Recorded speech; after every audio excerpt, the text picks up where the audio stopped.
નમસ્કાર.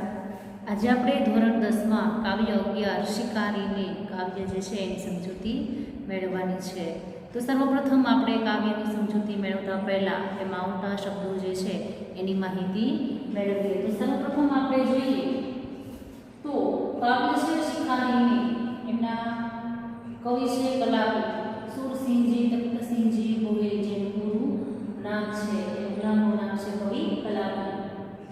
એનો સાહિત્ય પ્રકાર છે પૂર્ણી કાવ્ય.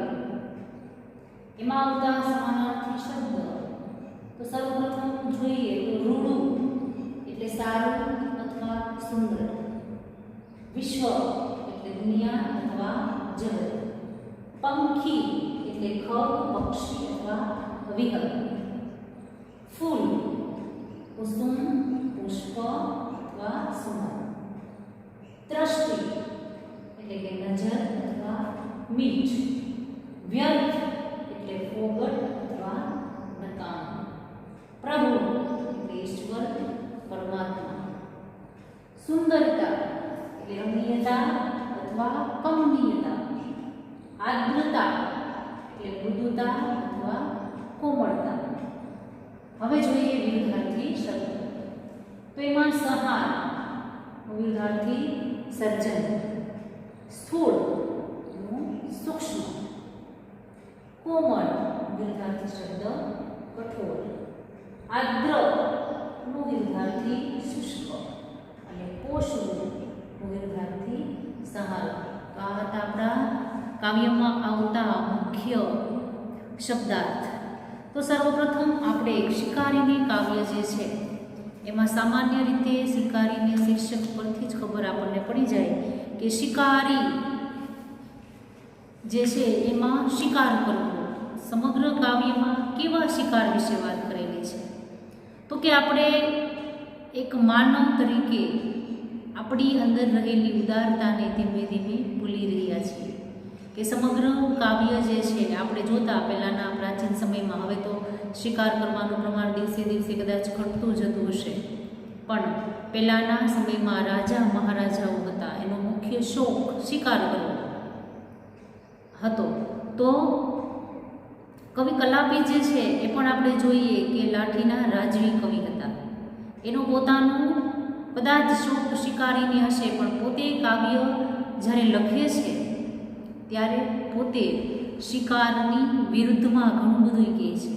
કે સામાન્ય રીતે આપણે એક માનવી છીએ તો સમગ્ર માનવ જીવન દરમિયાન સંહાર કરવો એટલે વિનાશ કરવો એ સામાન્ય રીતે અમુક માણસોની પ્રકૃતિ હોય છે. શેનો વિનાશ કરવો તો કે આપણે જોઈએ કે પ્રકૃતિ જે છે એની કેટલા બધા તત્વો હોય છે, જેમ કે વૃક્ષ, ઝરણા, નદી, સરોવર, પર્વતો, પક્ષીઓ, પંખીઓ, આ બધાનો સમાવેશ થાય છે. તો કોઈને કોઈ રીતે આ બધાનો આપણે વિનાશ કરતા હોઈએ છીએ, સંહાર કરતા હોઈએ છીએ. તો એ ન કરવા કવિ સમજાવે છે જેવી રીતે માણસને જીવવાનો અધિકાર છે એવી રીતે પ્રકૃતિ સાથે જોડાયેલા આ તમામ તત્વો જે છે એને પણ પોતાને હક છે. તો માણસ તરીકે આપણે પર્યાવરણની જાળવણી કરવી જોઈએ, જેનાથી આપણે સુરક્ષિત રહી શકીએ. કે વૃક્ષ જે છે એને કાપવાથી આપણને ખબર છે કે કેટલું બધું નુકસાન થઈ રહ્યું છે, ખબર છે છતાં પણ આપણે એનો સંહાર કરીએ છીએ. એવું ન મનાય કે કોઈને પ્રાણીને મારવા અથવા કોઈ માણસને મારવો એને જ શિકારની કહેવાય, પણ કવિ જે છે એ પ્રકૃતિમાં રહેલી દરેક બાબતને પોતે સંહાર કરેલી કહેવાય. કે ટૂંકમાં જેને આપણે નુકસાન પહોંચાડીએ છીએ, જેનો વિનાશ કરીએ છીએ, એ શિકાર કરેલો કહેવાય. સામાન્ય રીતે એમ કહે છે કે મનુષ્ય પ્રકૃતિ ઉપર પોતાનું આધિપત્ય માનીને જીવી રહ્યો છે. એમ કહે છે કે પ્રકૃતિ સાથે પોતાની સત્તા રહેલી છે, એ કે એમ જ થાય. તો એની સુરક્ષા રાખવી કે નહીં, એનો વિનાશ કરવો કે નહીં, એ જાણે કે માણસની પોતે એક સત્તા આપેલી હોય એવું પોતે આ પ્રકૃતિ સાથે વર્તન કરે છે. તો મનુષ્ય પોતાના સ્વાર્થ માટે જે પ્રકૃતિના નિકંદન કાઢી રહ્યો છે એના માટે પોતે જ અસલામત છે. પણ પશુ પક્ષી વૃક્ષો કશું સલામત નથી, માણસ તો સલામત નથી, પણ એની સાથે જોડાયેલા બીજા જીવો છે એ પણ સલામત નથી. શું કામ? તો કે પરિણામે અસહ્ય ગરમી પડે છે. વૃક્ષો જે છે એને કાપવાથી ઓઝોનના પડનું તૂટવું, દુષ્કાળ પડવો કે અકાળે વરસાદ આવવો, વધારે પડતો વરસાદ આવવો, અનાવૃષ્ટિ, અતિવૃષ્ટિનું સર્જન થવું, આ તમામ પ્રકારનું પ્રકૃતિ સાથે જોડાયેલું છે. તો આ બધા માટે માનવ દ્વારા થતું પર્યાવરણનું અસંતુલન જવાબદાર છે.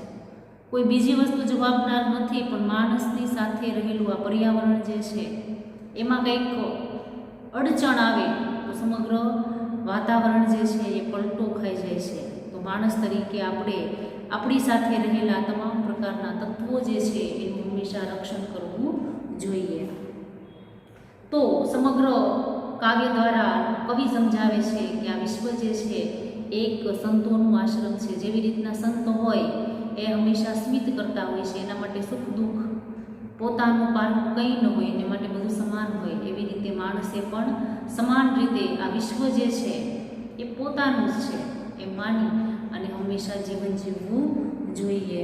તો જીવવું અને જીવવા દોનું સૂત્ર જે છે એ માણસે અપનાવવું જોઈએ. તો સમગ્ર શિકારીને કાવ્ય જે છે એમાં વિશેષ વ્યાપક અર્થમાં ઘણું બધું સ્વીકારવાની કવિ વાત કરે છે. તો ફૂલને તોડવું એ પણ એક પ્રકારનો કવિ એમ કહે છે કે શિકાર કર્યો કહેવાય. બિનજરૂરી ઘણા માણસો હોય ચાલે જતા હોય ને ફૂલ તોડને જતા હોય, વૃક્ષ જે છે એ ડાળી તોડતા જતા હોય છે. તો આ બધું કરવું, ફૂલને પોતાના જગ્યાએથી તોડવું એ પણ એક પ્રકારનો શિકાર જ છે. પ્રકૃતિના તત્વો તરફની સંવેદનશીલતા કાવ્યમાં કવિએ વ્યક્ત કરેલી છે. કે આપણે એમ ન માનીએ કે કોઈ જીવને મારવો એ જ શિકાર કર્યો, કેમ કે ફૂલ જે છે એ પણ વધે છે, એ પણ ખીલે છે, સુગંધ આપે છે, તો એમાં પણ જીવ રહેલો જ છે. તો સમગ્ર કાવ્ય દ્વારા કવિ જે છે એ ખૂબ સરસ રીતે સમજાવે છે. તો સર્વપ્રથમ આપણે કવિ કલાપી જે છે એનો જીવન પરિચય વિશે થોડીક માહિતી મેળવીએ. શિકારીને કવિ કલાપી, જન્મ 26/1/1874, અવસાન તારીખ 9/6/1900. તેમનું મૂળ નામ સુરસિંહજી તખ્તસિંહજી ગોહિલ છે. એવું પૂછવામાં આવે કે કવિ કલાપીનું પૂરું નામ જણાવો, તો આપણે કહેવાનું કે સુરસિંહજી તખ્તસિંહજી ગોહિલ. અમરેલી જિલ્લાના લાઠીના રાજવી પરિવારમાં તેમનો જન્મ થયો હતો. કલાપીનો કેકારો સંગ્રહમાં તેમની કવિ તરીકેની પ્રતિભાનો પરિચય થાય છે. પ્રકૃતિના મનોહારી દ્રશ્યો અને માનવ હૃદયના ભાવો તેમની કવિતામાં કેન્દ્ર સ્થાને છે. કાશ્મીરનો પ્રવાસ તેમનો પ્રવાસ ગ્રંથ છે. તો આ હતો કવિ કલાપી જે છે એની મુખ્ય પરિચય, કે પોતે રાજવી કવિ તરીકે ઓળખાતા અને ખૂબ નાની ઉંમરમાં પોતે મૃત્યુ પામેલા હતા. તો એ સમય દરમિયાન પણ પોતે ઘણા બધા પ્રવાસો કર્યા, ઘણા બધા પુસ્તકો જે છે એની રચના પણ કરેલી. તો એમાંનું આપણું એક કાવ્ય છે શિકારીને, જે કલાપીનો કેકારોમાંથી લેવામાં આવેલું છે. તો આપણે એની વિશે ટૂંકમાં એનો સાર જે છે એ જોઈએ. આ કાવ્યમાં પ્રકૃતિ જગત, પ્રાણી જગત સાથેનું સૌહાર્દ અને સૌંદર્ય દ્રષ્ટિને આવરી લીધા છે, કે માણસની સાથે વિવિધ પ્રાણીઓ પણ જોડાયેલા છે. પ્રકૃતિ જગત સાથે પ્રાણી જગત જોડાયેલું છે, એવી ખૂબ સુંદર વાત કવિ કરે છે. કાવ્યનાયક યુવાનની વાર્તા કહે છે કે તું આ સંહાર કરવાનું લેવા દે. સંહાર કરવો એટલે વિનાશ કરવો, નાશ કરવો.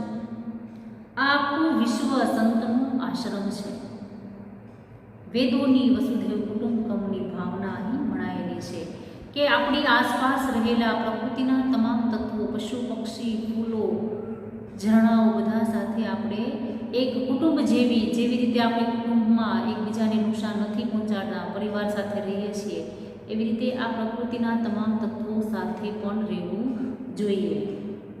આ સૃષ્ટિમાં પંખી, ફૂલ, ઝરણા બધું જે છે તે એકરૂપ છે, કે બધું સમાન જ છે, એકબીજા સાથે જોડાયેલું છે. વળી સૌંદર્યનો એક મૂળગામી પ્રશ્ન અહીં છે કે તીરથી મારીને તો માત્ર પક્ષીનું સ્થૂળ શરીર જ મળશે. સ્થૂળ એટલે કે મરેલું, કે જે હાલમાં છે. મોટું શરીર જે છે, સ્થૂળ એટલે મોટું કહેવાય ને સૂક્ષ્મ એટલે નાનું, પણ સ્થૂળ શરીર એટલે કેવું તો કે મરેલું શરીર મળશે. કે કોઈ વ્યક્તિ જે છે એ શિકાર કરવા માટે જાય છે, એને એ પક્ષી મેળવવું છે, તીરથી પોતે મારે છે, પણ એની સાથે એ પક્ષીનો જીવ જે છે એ ચાલ્યો જાય છે, એટલે એનું ટૂંકમાં મરેલું શરીર મળશે, એનો આત્મા કે એના ગીત નહીં મળે. ફરી પાછું એ પક્ષી જે ગીત ગાય છે એમાં જે આત્મા રહેલો હતો એ મળશે નહીં. આ જ વાત મનુષ્યને પણ એટલી જ લાગુ પડે છે. સુંદરતા પામવા માટે પહેલાં આપણે સુંદર બનવું પડે. આ માત્ર શરીરની સુંદરતાની વાત નથી, પણ સમગ્ર વ્યક્તિત્વની સુંદરતાની વાત છે. કાવ્યાંતે સમગ્ર સૃષ્ટિ તરફ અનુકંપા રાખવાની વાત કવિએ કહી છે. આ કૃતિ અનુષ્ટુપ છંદમાં રચાયેલ છે કે સમગ્ર કાવ્ય જે છે એ આપણે જ્યારે તે સમયે છંદ ભણશું ત્યારે ખબર પડશે કે અનુષ્ટુપ છંદમાં સમગ્ર કાવ્ય જે છે એ લખાયેલું છે. તો હવે આપણે કાવ્ય જે છે એની મુખ્ય માહિતી મેળવીએ. રહેવા દે આ સહાર યુવાન તું. પહેલી જ પંક્તિમાં શબ્દાર્થ જે છે એ બધા જ આડાઅવળા આપેલા છે. સર્વપ્રથમ શું લેવાનું કે હે યુવાન તું આ સંહાર કરવાનું, સંહાર કરવો એટલે કે નાશ કરવાનું રહેવા દે. હે યુવાન તું આ નાશ કરવાનું રહેવા દે. કે કવિ જે છે એ યુવાન કોઈ માણસ છે, એ જ્યારે શિકાર કરવા માટે જાય છે ત્યારે એને સમજાવે છે કે તું આ સંહાર કરવાનું રહેવા દે. અગાઉ કવિએ કીધું એમ કે સંહાર કરવો, નાશ કરવો તો માત્ર શિકાર કરવો તો કોનો? પ્રાણીઓનો તો કે નહીં, પક્ષીઓનું તો કે નહીં, એ તો શિકાર કહેવાય જ છે. પણ સામાન્ય રીતે કોઈ ફૂલ છોડ હોય એની ઉપર રહેલું ફૂલ છે એને તમે તોડી લ્યો, એ પણ એક પ્રકારનો સંહાર કર્યો કહેવાય. તો પ્રકૃતિના તમામ તત્વોને નુકસાન પહોંચાડવું, વૃક્ષને કાપવું એ પણ સંહાર કર્યો કહેવાય. તો કવિ જે છે એ યુવાનને સંદેશ આપે છે કે હે યુવાન તું આ સંહાર કરવાનું રહેવા દે. શું કામ? તો કે આવતા સમયમાં તને જ નુકસાન પહોંચશે. કે પ્રકૃતિ શેનાથી શોભે છે? તો કે આ એના તત્વોથી શોભે છે. એમાંથી કોઈ પણ એકનું ન હોવું તો એની સુંદરતા જે છે એ વ્યર્થ કહેવાય. આપણે સામાન્ય રીતે કોઈ કુદરતી દ્રશ્ય બનાવતા હોય, એમાં સરસ એવો ડુંગરો બનાવવો, સૂર્ય બનાવવો, વાદળાઓ, પક્ષીઓ ઉડતા હોય, વૃક્ષો હોય, પર્વત હોય, પાણી જાતું હોય, નાનું એવું ઘર હોય, માણસ હોડી એમાં તરાવતો હોય, પણ આ બધું દ્રશ્ય હોય તો ખૂબ સુંદર લાગે. પણ એમાંથી નદી કાઢી નાખો તો કંઈક અધૂરપ લાગે, એમાંથી ઉડતા પક્ષીઓ કાઢી નાખો તો અધૂરપ લાગે. સમગ્ર વિશ્વની સુંદરતા માટે દરેક બાબત જરૂરી છે. એકનો નાશ થાય તો એમાં કંઈક ઘટે. તો માણસ તરીકે જો આપણે કોઈ ચિત્ર બનાવતા હોય એમાં કોઈ પ્રકૃતિના તત્વની ખોટ હોય તો એ ચિત્ર પણ સારું નથી લાગતું. તો આ તો વિશ્વ છે કે સમગ્ર વિશ્વમાં એવી કંઈક ખોટ રહી જશે જો તમે શિકાર કરવાનું નહીં ભૂલો તો કવિ જે છે એ સમજૂતી આપે છે કે યુવાન તો આ સંહાર કરવાનું એટલે કે નાશ કરવાનું રહેવા દે. શું કામ? તો કે ઘટેના ક્રૂરતા આવી વિશ્વ આશ્રમ સંતન. ઘટે એટલે કે શોભતું નથી. શું? તો કે સર્વપ્રથમ એમ લેવાનું કે સમગ્ર વિશ્વ, વિશ્વ શબ્દ પહેલા લેવાનું કે સમગ્ર વિશ્વ જે છે એ સંતોનું આશ્રમ છે. સંતનું આશ્રમ શું કામ કીધું? તો કે સંત જે છે એના મુખ્ય લક્ષણો હોય. કયા લક્ષણો હોય? તો કે સંત જે છે એના ચહેરા ઉપર હંમેશા સ્મિત હોય, એના માટે દુઃખ સુખ દરેક બાબત સરખી હોય, એના જીવનમાં દુઃખ સુખ એવું કંઈ હોતું નથી. માત્ર પ્રભુનું ભજન કરવું, એની પાસે કોઈ દુશ્મન આવે તોય ભલે ને કોઈ મિત્ર આવે તોય ભલે, એના માટે દરેક માણસ સમાન હોય છે. હંમેશા બીજાને સાચો ઉપદેશ આપે છે. એ મુખ્ય સંતના લક્ષણો છે. તો કવિ સમગ્ર વિશ્વને સંતનું આશ્રમ કહે છે. એવું ન કહી શકાય કે દુનિયામાં રહેતા બધા જ માણસો જે છે એ ખરાબ છે, દુનિયામાં રહેતા બધા જ માણસો સારા છે, એવું કહી શકાય નહીં. પણ કવિએ એવું કીધું છે કે સમગ્ર વિશ્વ આ સંતોનું આશ્રમ છે. એમાં આવી ક્રૂરતા એટલે કે નિર્દયતા ના ઘટે એટલે કે શોભતી નથી. જો સમગ્ર કાવ્યમાં શબ્દની આપણે ગોઠવણી કરવાની છે. કાવ્યમાં શબ્દ જે આપેલા છે એ આડાવડા છે, પણ આપણે એને કાવ્ય પંક્તિમાંથી લઈ અને સરસ રીતે વાક્ય બનાવવાનું છે. બીજી પંક્તિમાં એમ લેવાનું કે સમગ્ર વિશ્વ સંતનું આશ્રમ છે. તેમાં આવી ક્રૂરતા એટલે નિર્દયતા ના ઘટે એટલે કે શોભતી નથી. તું તારું આવું ક્રૂર વર્તન, ખરાબ વર્તન કરે. નિર્દયતાનો બીજો અર્થ થાય કે દયા વગરનું, અને ક્રૂરતા એટલે કે નિર્દયતા શોભતી નથી. કે તું એક માણસ છે તો તારી અંદર કરુણતા રહેવી જોઈએ. તો પહેલી પંક્તિમાં એમ કહે છે કે યુવાન તું આ સહાર કરવાનું રહેવા દે.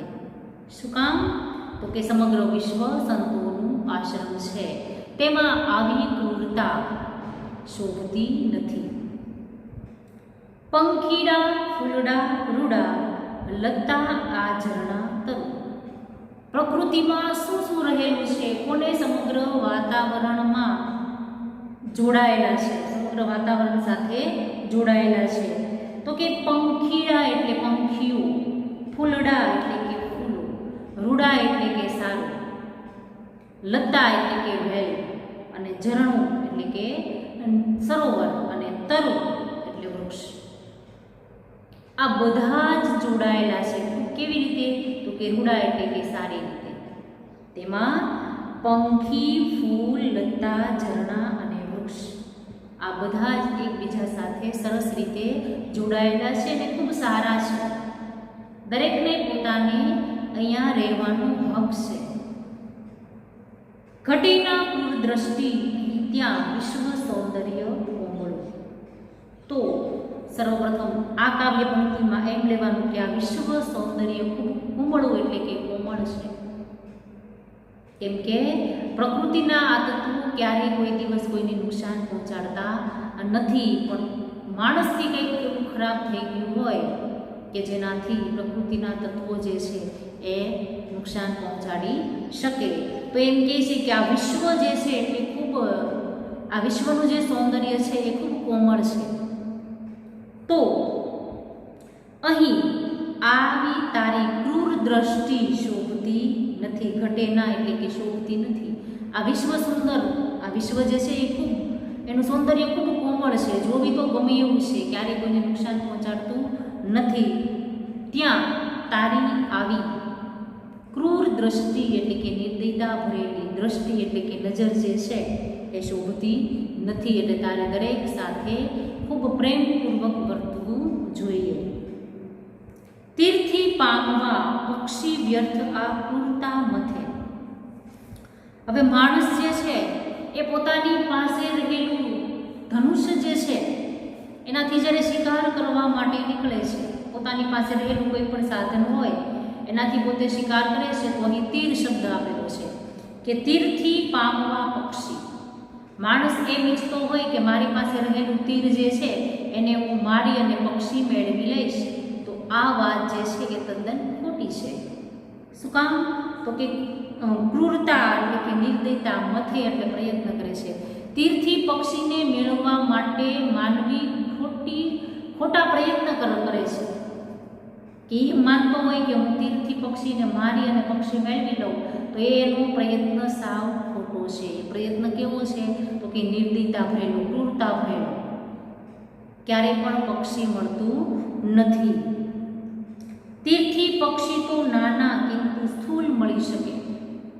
તીરથી પક્ષી મળતું નથી, અને કદાચ પક્ષી મળી પણ ગયું તો એ પક્ષી જે છે એ કિંતુ એટલે પરંતુ, પક્ષી તો મળે છે પરંતુ સ્થૂળ એટલે કે નિર્જીવ શરીર, પક્ષીનું નિર્જીવ શરીર જે છે એ મળી શકે છે. કેમ કે એ પક્ષી જે છે એ કદાચ કવિ એમ કહે છે કે જીવતું હોય તો એનો ટહુકાર જે છે, એનો આનંદ કિલ્લોલ જે છે, એનીમાં વાતાવરણની, ટૂંકમાં આ વિશ્વની સુંદરતા જે છે એ રહેલી છે. પણ આ પક્ષી જે છે જો એને મારી નાખવામાં આવે તો ફરી પાછું આ પક્ષીનો અવાજ સાંભળવા મળશે નહીં, અને માત્ર એનું નિર્જીવ શરીર એટલે કે મરેલું શરીર મળશે.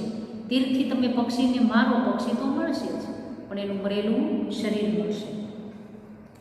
પક્ષીને પામવાને તો છાનો તું સુણ ગીતને, જો તારે પક્ષીને પામવું એટલે મેળવવું હોય તો શું કરજે? તો કે છાનો એટલે કે કંઈક છુપાઈને એનું ગીત સાંભળજો કે જેનાથી તને ખૂબ આનંદ થશે.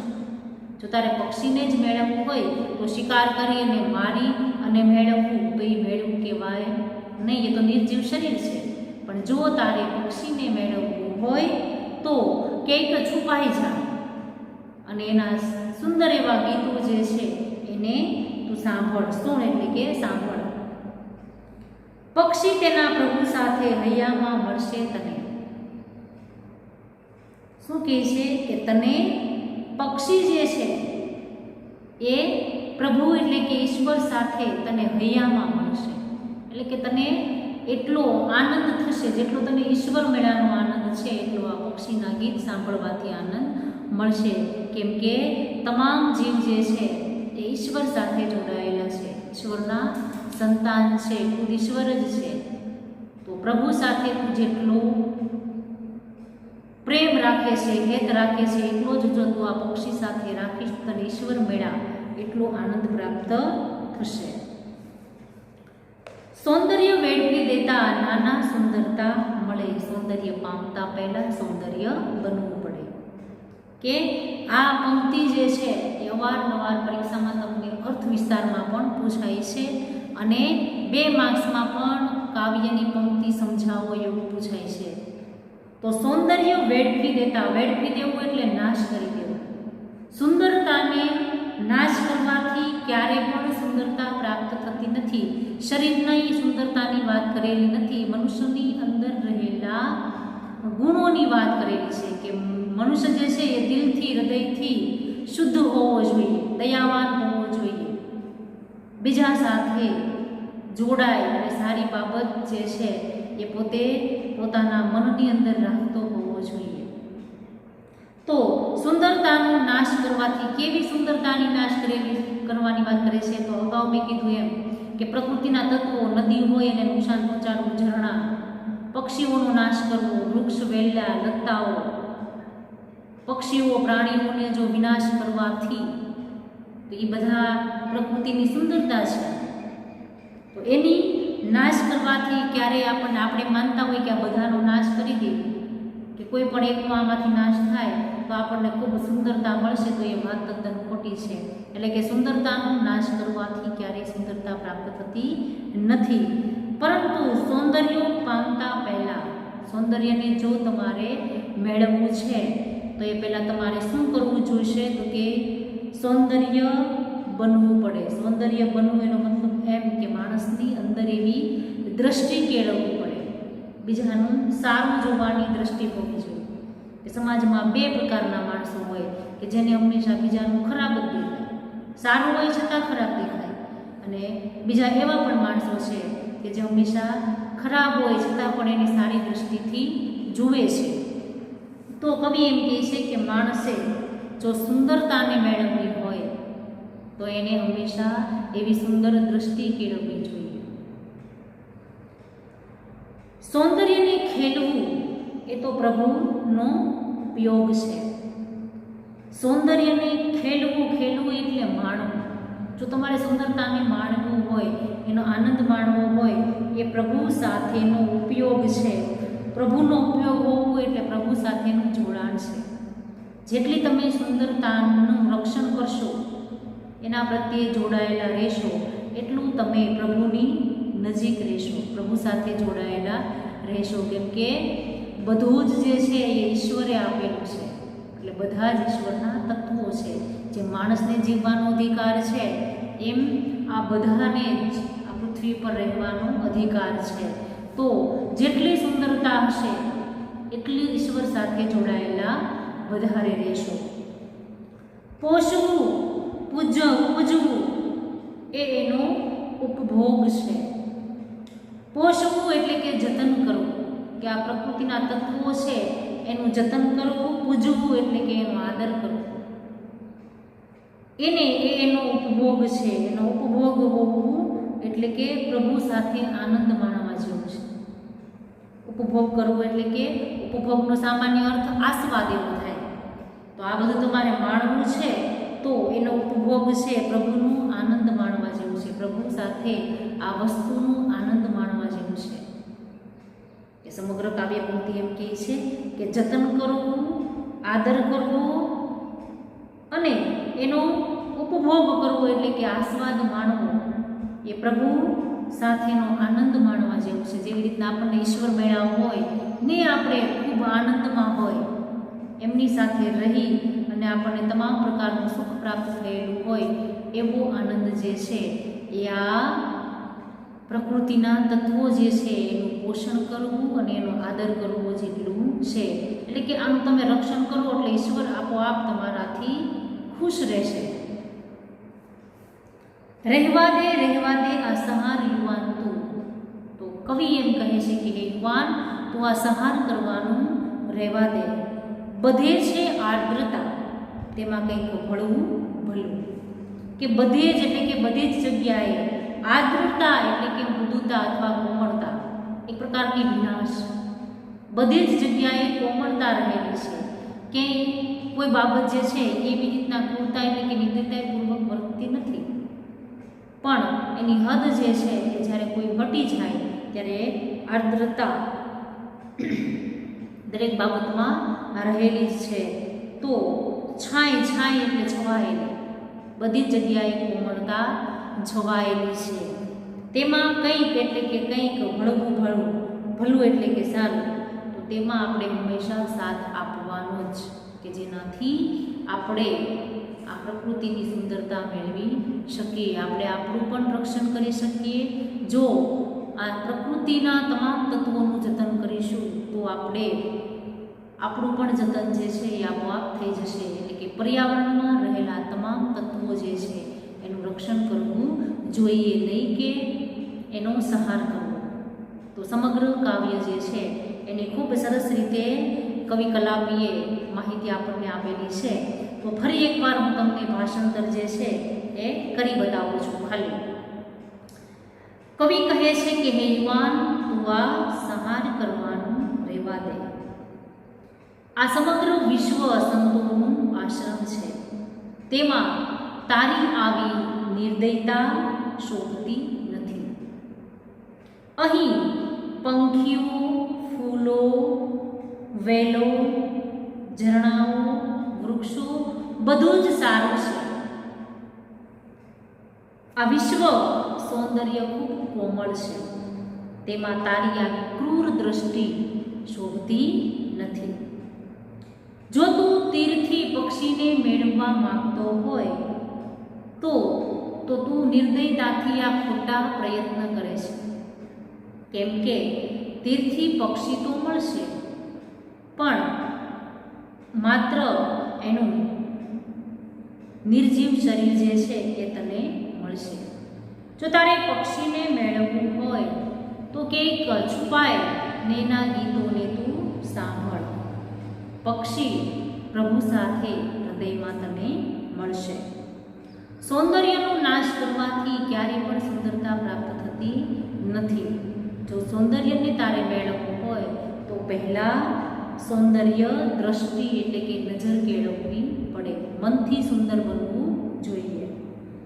સૌંદર્યને માણવું એ એક પ્રભુ સાથેનું જોડાણ છે. એનું જતન કરવું, એનો આદર કરવો અને એનો આસ્વાદ માણવો એ પ્રભુ સાથેનો આનંદ માણવા જેવું છે.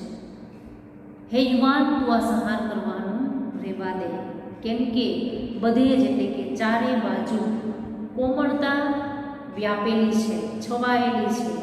એની સાથે ભળવું એ જ તારા માટે સારું છે. તો તારે હંમેશા એને સાથ આપવો જોઈએ. તો સમગ્ર કાવ્ય જે છે એના દ્વારા કવિ સમજૂતી આપે છે કે પર્યાવરણમાં રહેલા તમામ તત્વોનું આપણે રક્ષણ કરવું જોઈએ, જેનાથી આપણું પણ રક્ષણ થઈ શકે. અને આ સમગ્ર કાવ્ય જે છે એ કલાપીનું કેકારોમાંથી લેવામાં આવેલું છે.